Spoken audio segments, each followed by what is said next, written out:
Çok değerli katılımcılar.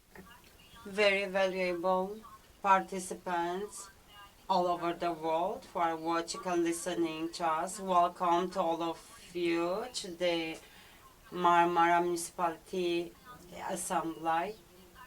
We'll be talking about the local administrative project of UNDP, and if you wish, we can show you our video with a debrief about our project, and after that I'll be inviting our speakers to talk about themselves, and I hope that it will be very effective and informative for all of you. I'm gonna open the video.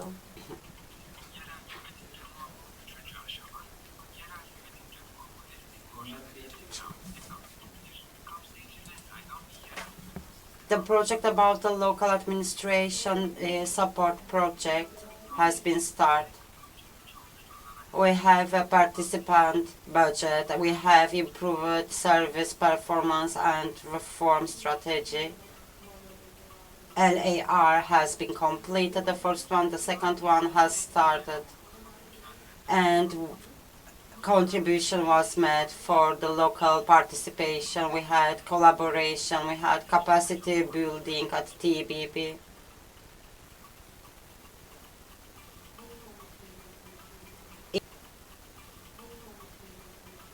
In 2018, large work has started about the local administration reform, and the activities were continuing. And the changing municipality laws, the local administration, financial management laws, and the participation processes were analyzed.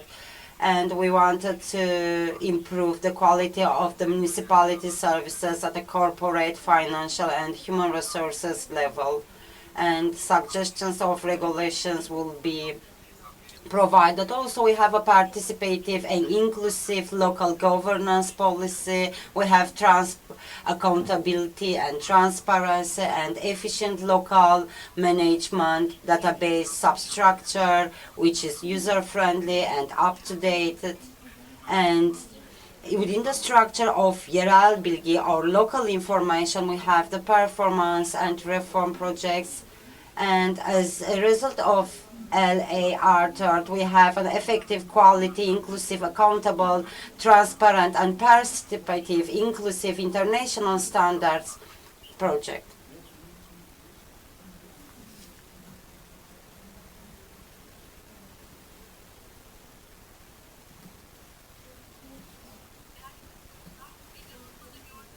As you saw in our video, this is the third layer of the project, which is supported by UNDP. We also have the support of Ministry of Interior and Ministry of Environment.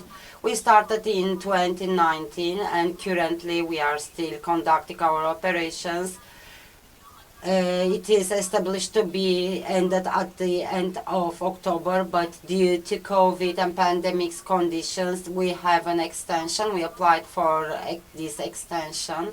And before giving you the details of this, I want to walk you through our activities, through our outputs, what we did within the scope of the project.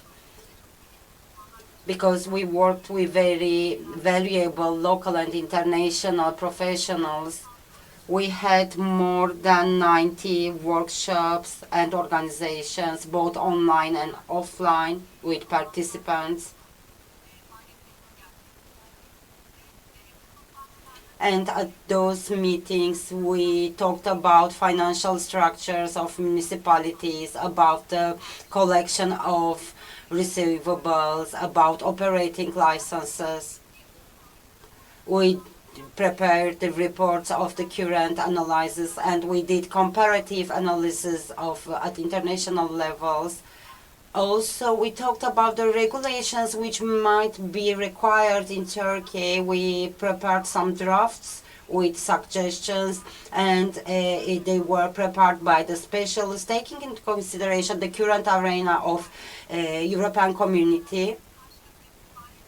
Other than that, we had other critical activities such as activities with metropolitan municipalities and with the districts. We had some pilot studies, and we developed implementation guides, especially on public health, on preventive and protective health schools in 5 different areas. And in the future terms, a Turkish Institute of Standards will be working with us and will prepare standard documentations. This is within the scope of first compound of our project. And on the second compound, we have very inclusive activities. As you saw in the missions, we have in order to analyze the effects which appeared after the law number 6360, we did meetings and we prepared analysis reports on that.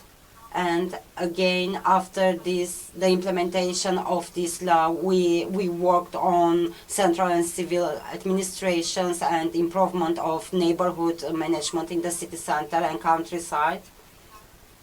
Also, we had some trainings in order to provide training to the municipality staff, and we provide online educations, remote educations and workshops.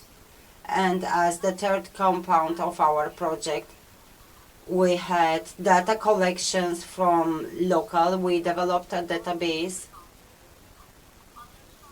and currently we are using a dedicated software which is user-friendly and which has a reporting interface. It's more effective right now. It is also used for data exchange with other public institutions. Our ministry currently provides trainings on this topic for the users in the entire Turkey for the installation and usage of this software, and it's quite sustainable. This is our assumption, at least. You can also analyze the details of these projects from our website. As I mentioned before, we have very valuable specialists in this project. And I want to start with Muhittin Acar, the Professor of Political Science and Public Administration at Hacettepe University. He had very valuable contributions. I don't want to steal from his time, so I left the ground to him. Hello, I send my greetings to all of you. As Neslihan told us, we have 3 different compounds, but I was employed most in the second compound of the project.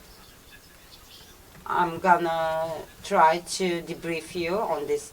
I was working with Emre Koyuncu as a professional, and also with Eren and with Can. They also contributed to reporting, and I want to offer my thanks to them and to the entire team and to all the participants, because it was something that done on the central administration, and I want to thank you to all the participants. We have a lot of detailed information on the pages of the report, but I want to talk to you about the center and local relations. We have a lot of analysis in here, and also there are relations with metropolitan municipalities, and we have a lot of indications handling with those relations. So I'm gonna focus on, I'm gonna trying to summarize 9 or 10 topics. While we were doing that, we used 1,600 surveys. We had answers for 600 persons. We did workshops, we did studies, researches on this topic. We have thematic studies. about the rural areas, also about the helps in there. We talked about the regulations, of course. We studied the literature, the ordinary debts, and we conducted some studies with almost 100 people about the population movements, population trends. So what were our findings? It's not a surprise.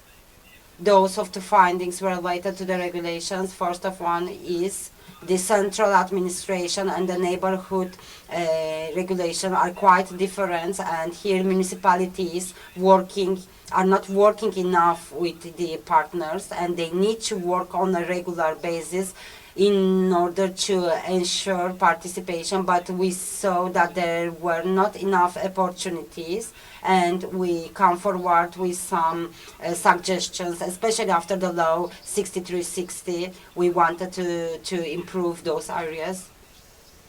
And also there are other gaps which need to be improved in the other areas, and the regulations needs to be revised.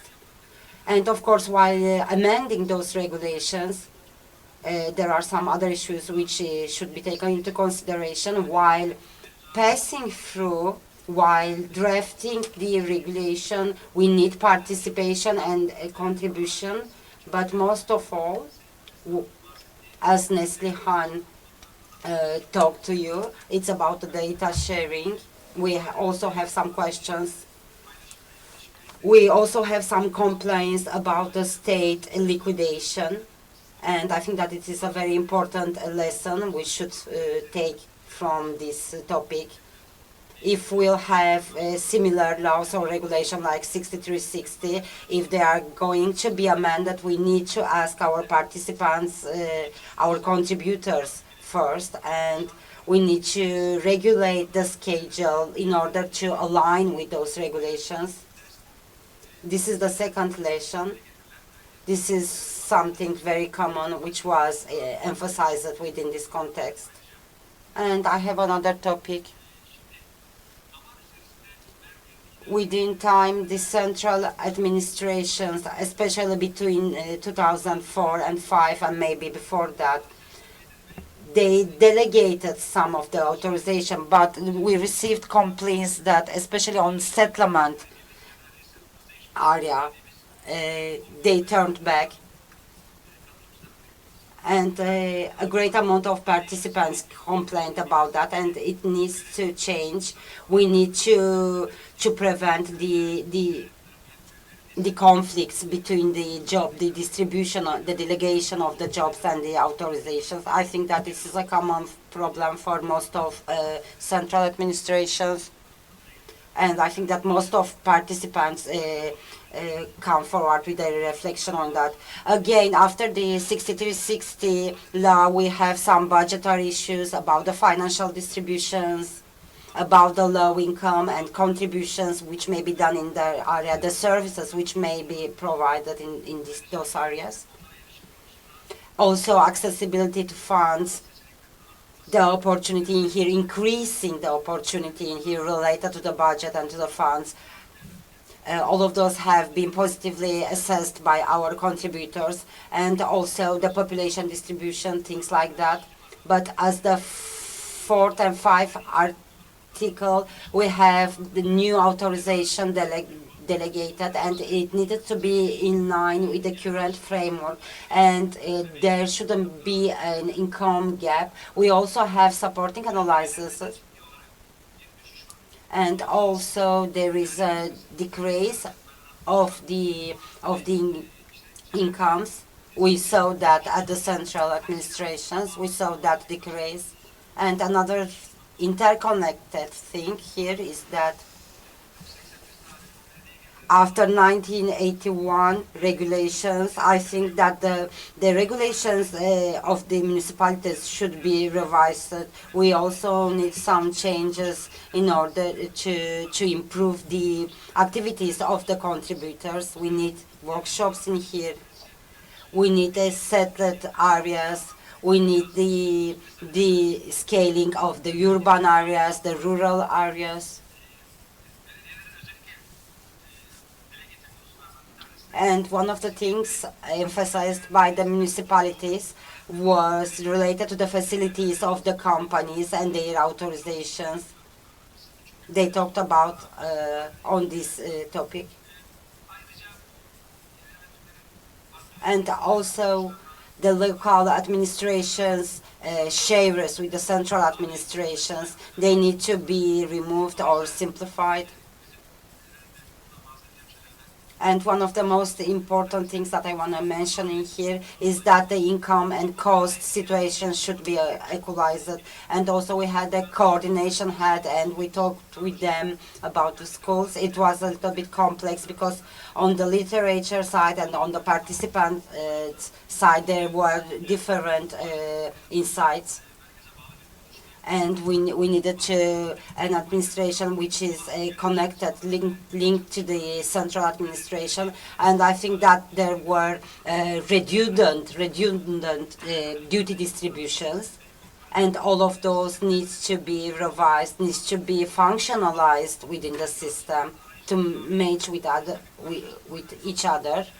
And I think that here we need a further investigation. Another topic is cooperation.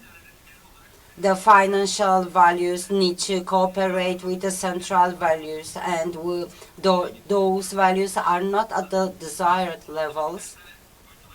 We have different aspects in here. Some of the services, together with the resources, should be delegated from center to local, like traffic and like youth services. And after that,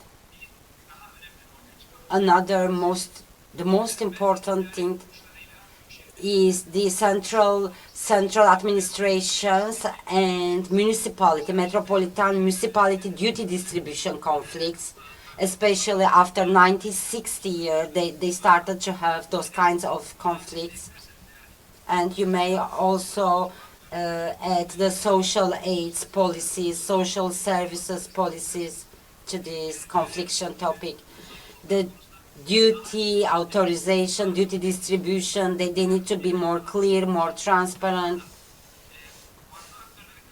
And the participation of different actors, I think that it needs to be brought to a more effective framework.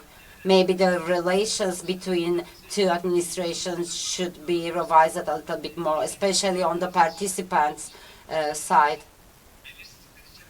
Due to the long-term relationships, we observe that there is no objectivity and everyone just acts on their own interest.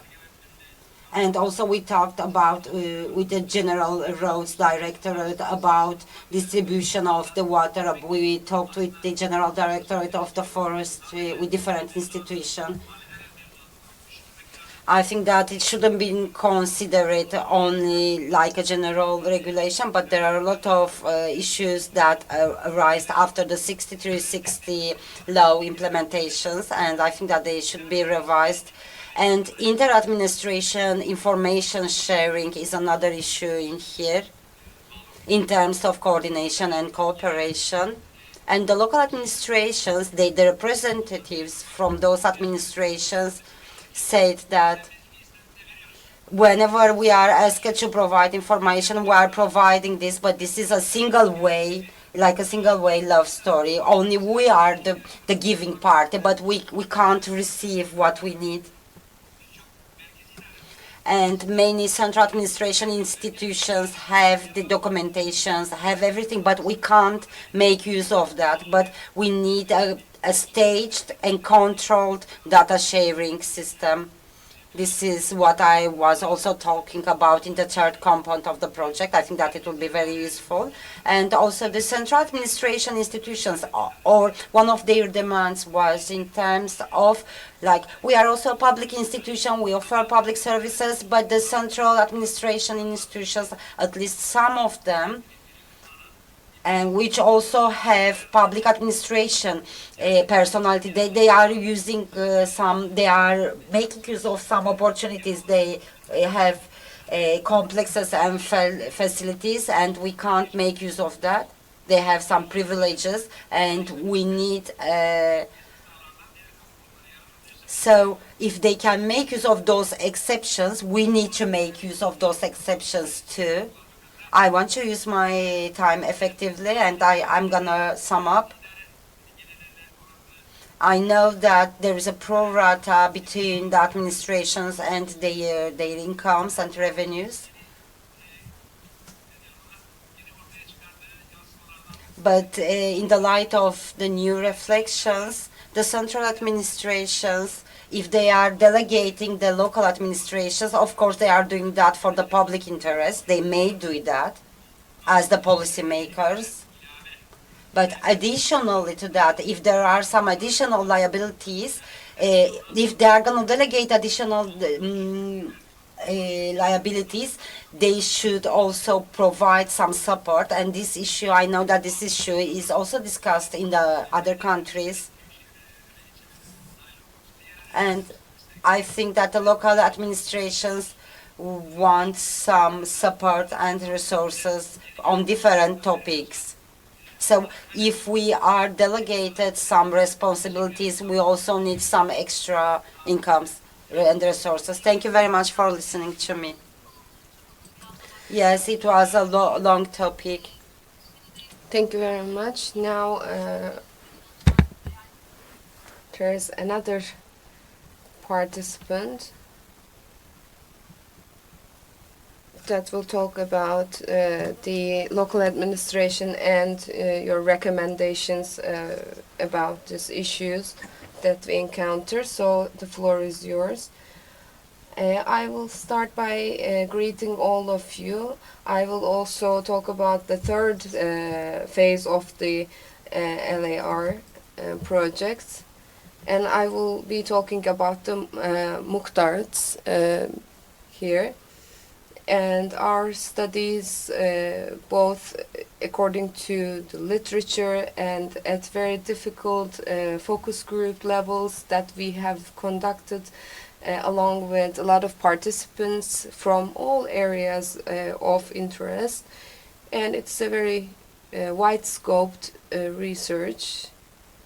So I want to talk about these researches and works that we have done. Of course, this law number 6360 and the changing situation along with that was analyzed in our research, and of course policy recommendations were included in this research. And I am always talking about we are looking at the future of these local administrations, and whether if it's a complaint or discussions, let's say, in the eye of the public, usually they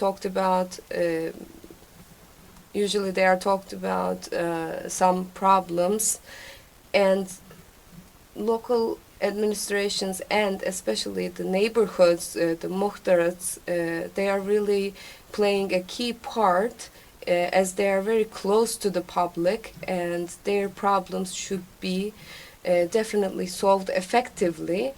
So it is indispensable for us, these institutions. So what is the biggest issue? When we consider this, I believe that there's something that is important to us. We always talk about the administration of neighborhoods, and they don't really have the authority to make a decision, basically. So this decision-making process or participating in this process, it's not sufficient at the moment. They don't have the authority yet.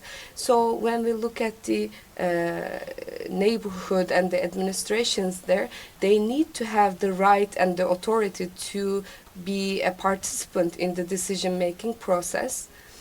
So we think that it is lacking in that area. And when we look at their main function, they are actually building the bridge between the citizens and the central administration. But this is almost like a single way communication.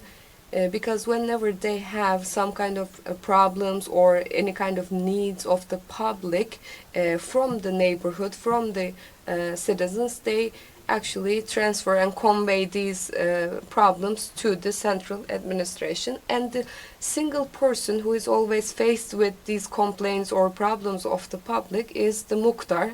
And when you look at the current situation in implementation, the councils they might have there, they cannot really function well because it is not, like I said, they don't have the authority. The community councils or the board of aldermen, as we say it in Turkish, they cannot be very effective. And they have this problem of having too much to do and too many tasks, but not enough funding or not enough resources. Of course, after 6360, the law number 6360, there are some places that became neighborhoods and districts after this change, and they have experienced some loss of power, of course, and this is another finding that we look at in our research. When we look at the neighborhood administrations, both in terms of law and in terms of the mode of administration, I think it needs to be rethought and redesigned. And in this redesign, in this new structure, there is something very important that we need to be careful about. When we consider a neighborhood or the administration there, it is not about just the muhtar there. It should be considered and handled as an institution, and it should be placed in a structure, basically. So the only point of contact should not be considered as the muhtar. And there are some very important questions that we need to answer, and both at an administrative level and at a citizenship level, what will be the muhtar's or the neighborhood administration's role? And participative administrative roles actually is where they are located, and they are in the center of this. And so this new structure should be, I think, reanalyzed. And how can we do that in the future? Of course, there are some policy recommendations, and in the beginning, maybe we should think about this general structure and how it should be reshaped. So how can we empower the current administration system, or how can we improve it? It should be more participative, and a better representation is of course needed in the administration in general. So I think this should be considered when we are restructuring this administration. And moving from some examples, maybe we can just change the administration mode from depending only on the muhtar and shift it to somewhere where it is considered more like an institution by itself. And secondly, at a local level, their effectiveness and their power in decision-making processes is very important, especially at local level. This becomes crucial. Their relation with municipalities should be improved, I believe, and some kind of power should be relocated to the muhtarat, so that we can actually empower their position as the first point of contact and first step of the local administration. But I think regardless of where you look at it from whichever angle you take, we need to have a holistic approach while we are rethinking this whole structure. And I believe at the administrative level, I think all of these things are very important for all of us. Thank you very much, Metehan. And these are very valuable findings. And apparently, this law number 6360, there is a need for more research in this area, especially with relations to the communication between municipalities and other local administrative levels.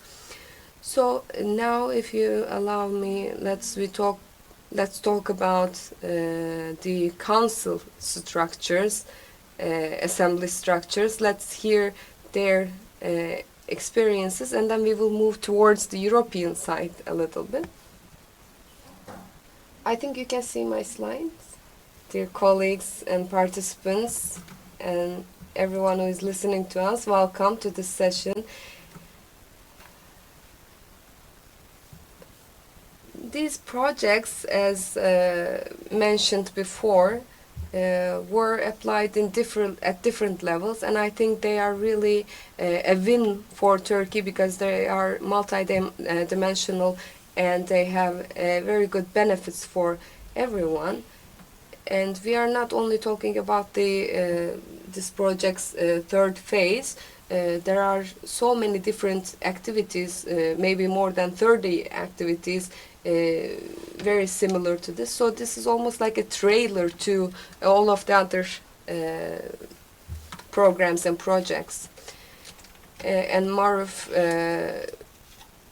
I want to thank the organization also, as they provided us with the opportunity to talk about these projects. How can we do a reform in the local election system, and how can we actually empower the municipality assemblies? And even just on this city councils, we talked about a lot, and I believe that it will be really good in raising the awareness in what kind of activities are done, thanks to city councils. And there were multifocal investigations, meetings, and we talked to a lot of people, and there are over 350 actors that we received information from. And this activity actually encompasses and explains three different things. First of all, we are looking at what is lacking in the local election system and how we can improve it. Again, related to the election system, of course, there's a different structure and system in the metropolitan municipalities. So we also looked at the metropolitan municipalities, city councils, and how can we correct the representation structure in these city councils. And of course, we looked at the decision-making processes and auditing system. I will only touch upon the first two points because I don't have enough time to talk about all of them. So when we look at the local election systems, we all know that there are two main components here. I will be focusing more on the first one because the project was written in accordance to that. The other one is about the political parties and their political party cultures, and who is elected, what are their activities, and the law on political parties. Especially in the elections in 2019, the election results were pretty peculiar.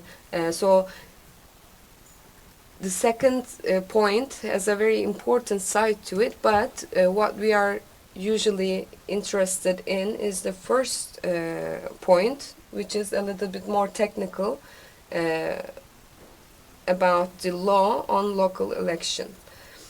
So when we look at this in a more detailed way, there are three phases: pre-election, during the voting, and of course post-voting stage. And there are of course some discussions under these main titles and these phases. and we collected some of the recommendations, and of course we evaluated these recommendations while we were writing our reports on this project. And there was of course a final report with the contribution of all teams that were included in this project, in this process, and UNDP was also of course involved, and their final reports were shared with the ministries and the related institutions. So this cycle works this way. I wanted to just open another bracket for this.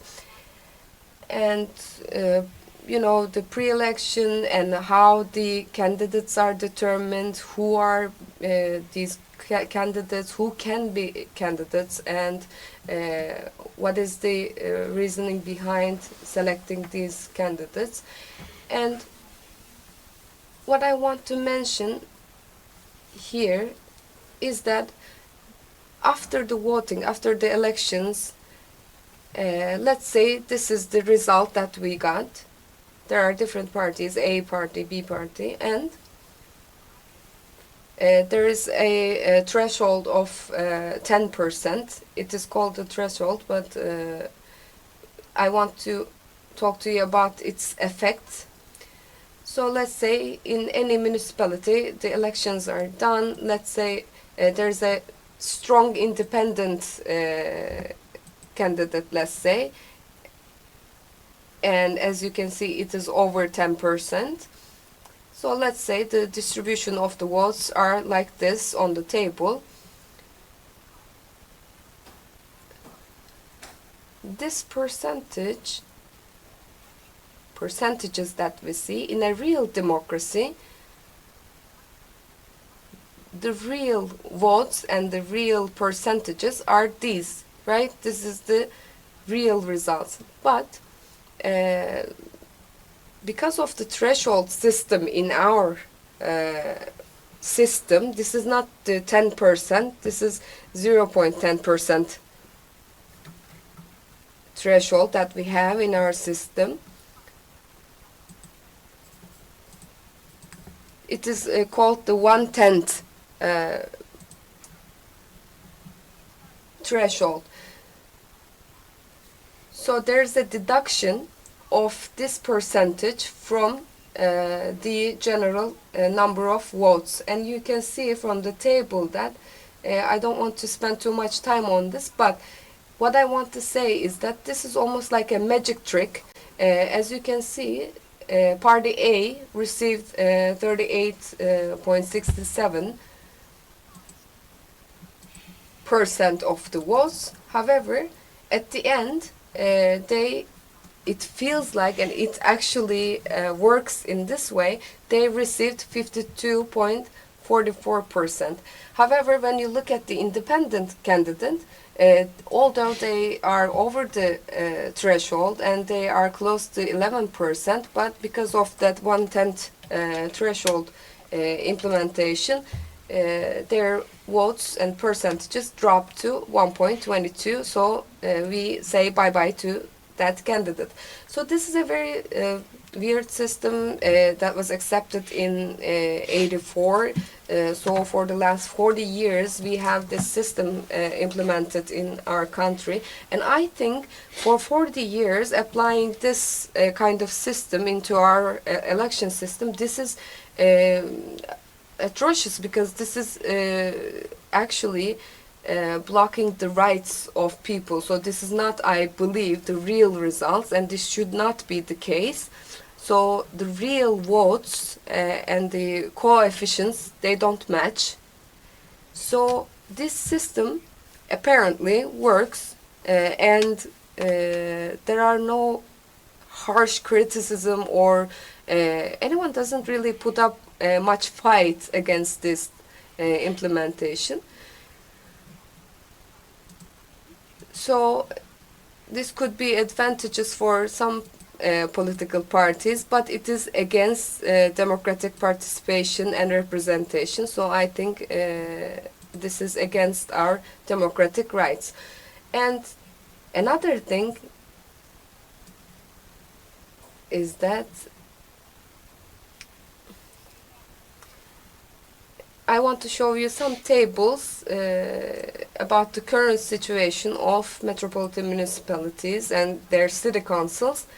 And one of the most striking things that I want to show you as an example is that, and I'm showing you this because this is the most striking one and it can actually be remembered later. I feel like an advertiser right now. When you look at this table, you can see the one of the biggest districts in the city, and you can see the share of population, and you can see that 18% of the population comprise they have the representation of 61.5% in the city council.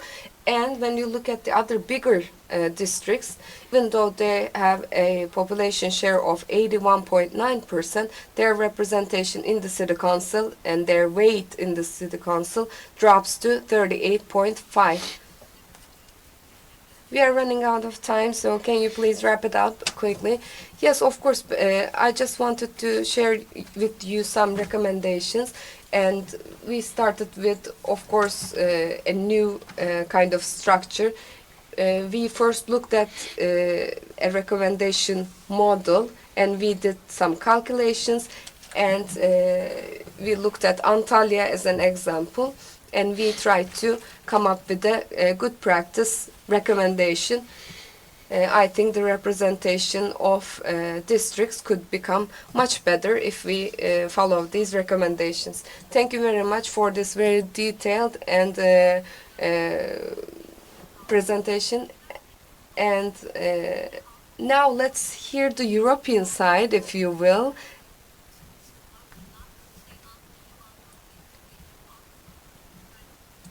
Let's hear from Antonella Valmorbida, from Secretary General of ALDA.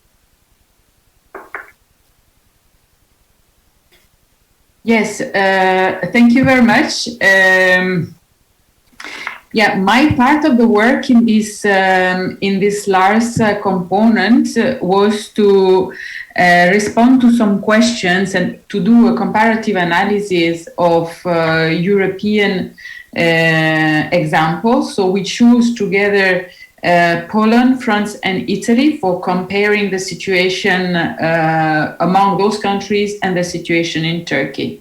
The questions which were posed to me and to study together was the evolution of local governments, and in particular the empowerment of municipal council, the evolution and the possible support to electoral reforms, was the neighboring bodies and empowerment, the citizens' participation practices and modalities, and the introduction of metropolitan areas, cities, and how they were managed.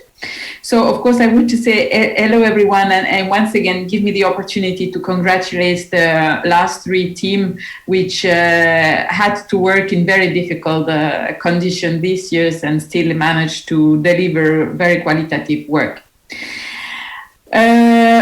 The assessment identified some big trends and some similarities and differences between Turkey and those three European countries, and we have elaborated together some recommendations. So let me go through that.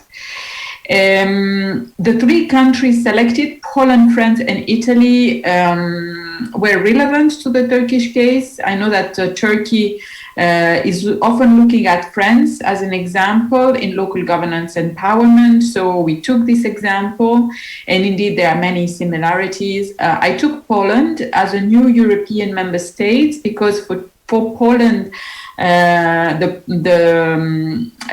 transition from the communist period to the EU accession was very much oriented to empower decentralization policies. So we consider that the Polish decentralization process has been a success story.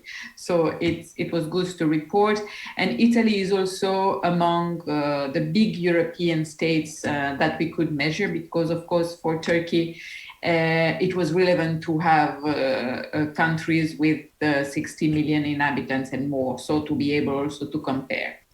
So what do we know? We know that for those countries, as for Turkey, decentralization is a top priority, both in terms of economic development and in terms of democracy empowerment. We also see in all those countries the push to reduce costs of politics.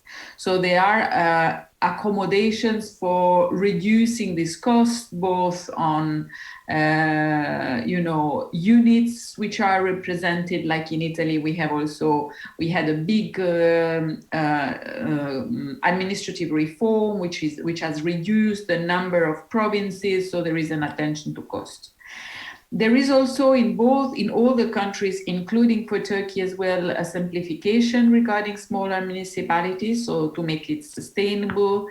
In all the countries studied, there is an empowerment of the role of mayors. All the mayors are elected by citizens, excluding friends. They are elected by the council, but still the mayor has an enormous role in the community.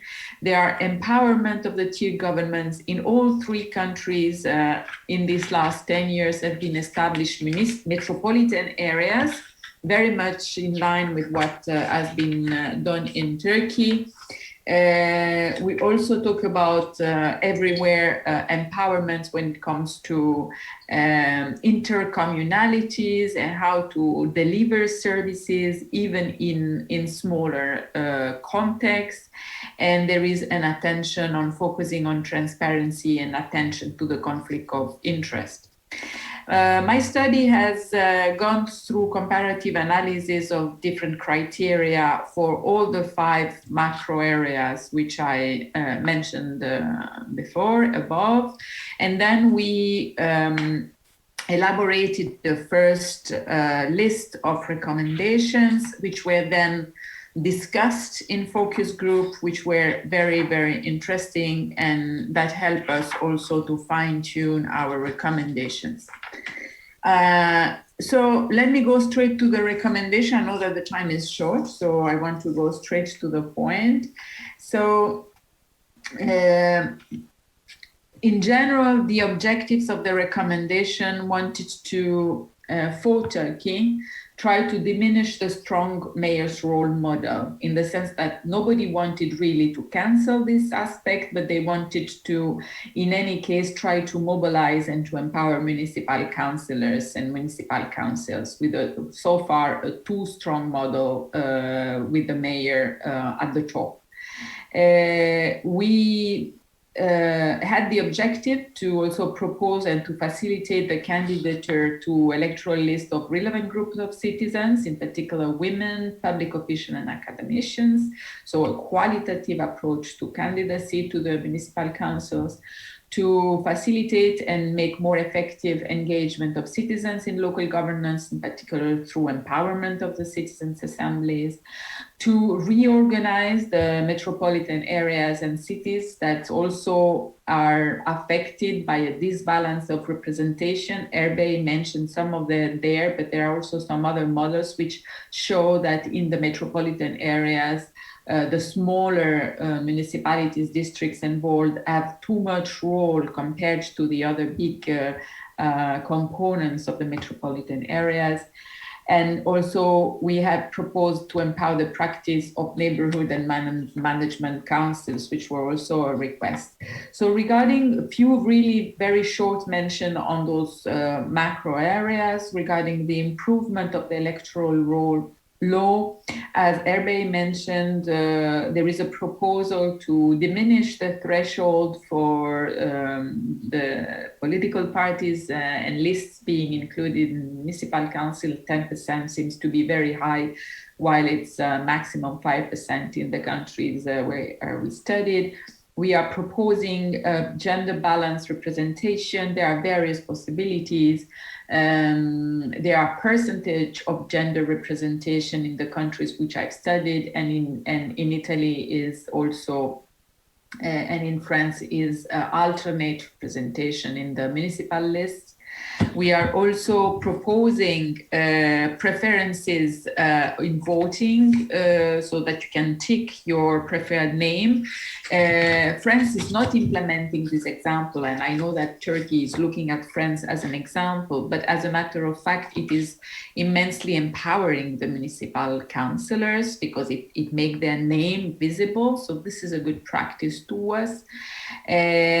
We are also there was an issue which was very often mentioned also in the focus group, where we want to have quality people candidating for the municipal councils, and so how can we promote these qualitative candidatures?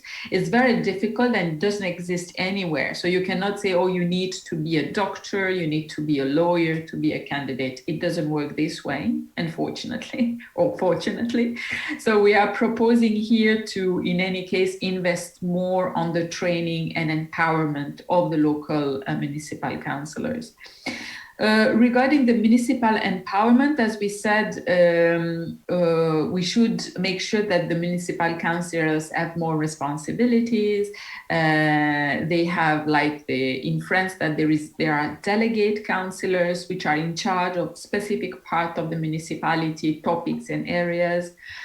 There is also a very nice practice and very effective in Italy. Antonella, araya girmek durumundayım. Bitirebilir miyiz? Hüseyin hocamıza vakit kalmayacak. Çok teşekkür Antonella, she has to disrupt you because we are out of time and we need Mr. Hüseyin also to talk. Is that okay for you? Questions you can write to me or pose questions on. The metropolitanization and municipalities in Turkey. There was a rapid urbanization process, and Istanbul Ankara Metropolitan Municipality was founded in 1984 and reaching 16 cities until 2000 and to 30 cities in 2012. With the law 6360, we had a binary structure, a dual structure with the normal municipalities, with districts and towns, and the two-tiered metropolitan municipality structure was involved. With 6360, we switched to the model one-size-fits-all approach, and in the places which were very crowded with a lot of population, we tried to manage through this model. And I'm talking about the both urban and rural management. And we turned back to a centralized structure again, because other structures which were already in the systems were abolished, and the local participation opportunities were restricted. And the metropolitan municipalities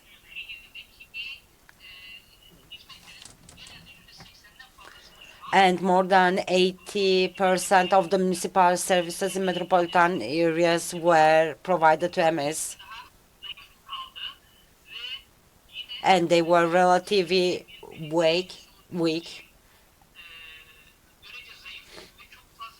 And because there were a lot of districts, it became a very crowded system.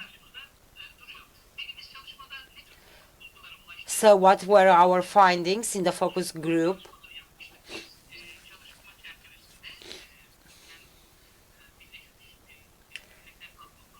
within the scope of the UNDP program. We did those focus group interviews. And we tried to detect the weaknesses of the councils. And because there were a lot of services that were provided, we saw that there are a lot of overlapping responsibilities. And as Erbay, Mr. Erbay here mentioned to us, there was an imbalance between the distribution of the duties because the representatives were coming from the district, but there were many representatives in the rural areas. And also we have the women, the youngsters. And also there was the selection threshold, which imposed some issues. Because I'm out of time, I'm just gonna mention the suggestions and also the implications as the findings of the LRA project. First of all, in the metropolitan municipality councils, we need directly and province-wide elected members.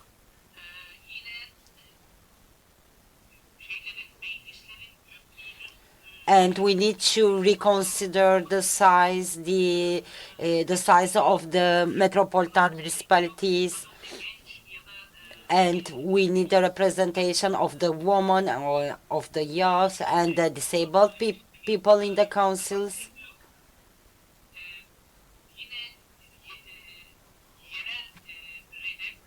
And also at the local level and in the rural neighborhoods.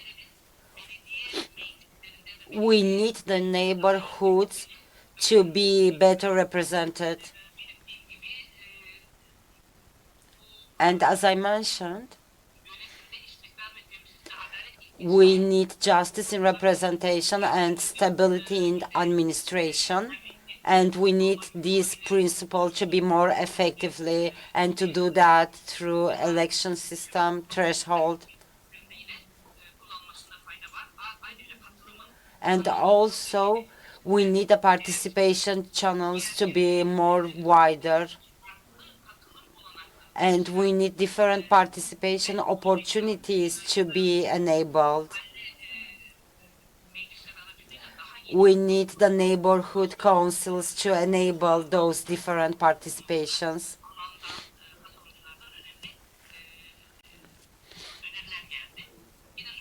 And lastly,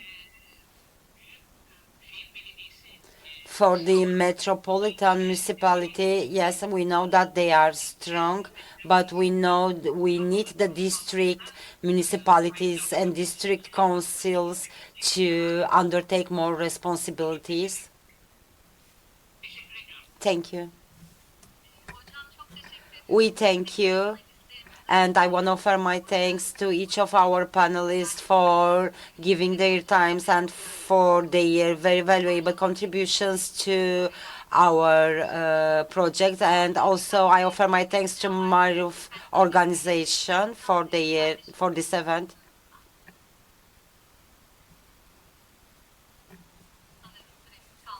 Okay, I think that we are out of time. Thank you very much, and thank you for listening to us. Thank you.